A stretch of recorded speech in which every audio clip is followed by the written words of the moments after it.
ഒരുപാട് ഇഷ്ടപ്പെട്ടിരുന്നു ഇതിനെ. ഒരിക്കൽ ആയിഷ ബീവി റളിയല്ലാഹു അൻഹ തൻ്റെ കൂട്ടുകാരികളോടൊപ്പം ഭക്ഷണം കഴിക്കുമ്പോൾ പൂച്ച വന്നിട്ട് ആ ഭക്ഷണത്തിൻ്റെ ഒരു ഭാഗത്ത് നിന്ന് ഭക്ഷിക്കുകയാണ്. അപ്പോൾ കൂട്ടുകാരികൾ പൂച്ച കഴിച്ച ഭാഗം മാറ്റിവെച്ച് ബാക്കി വരുന്ന ഭാഗത്ത് നിന്ന് ഭക്ഷണം എടുത്തു കഴിച്ചു.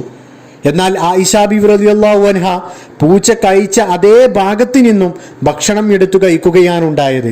അത്രയും ഇഷ്ടപ്പെട്ടിരുന്നു ആയിഷ ബീവി റളിയല്ലാഹു അൻഹ പൂച്ചയെ. അതുപോലെ തന്നെ നബി സല്ലല്ലാഹു അലൈഹി വസല്ലമ തങ്ങൾ പൂച്ച കുടിച്ച വെള്ളത്തിൽ നിന്ന് വുളൂ പോലും ചെയ്തിരുന്നു.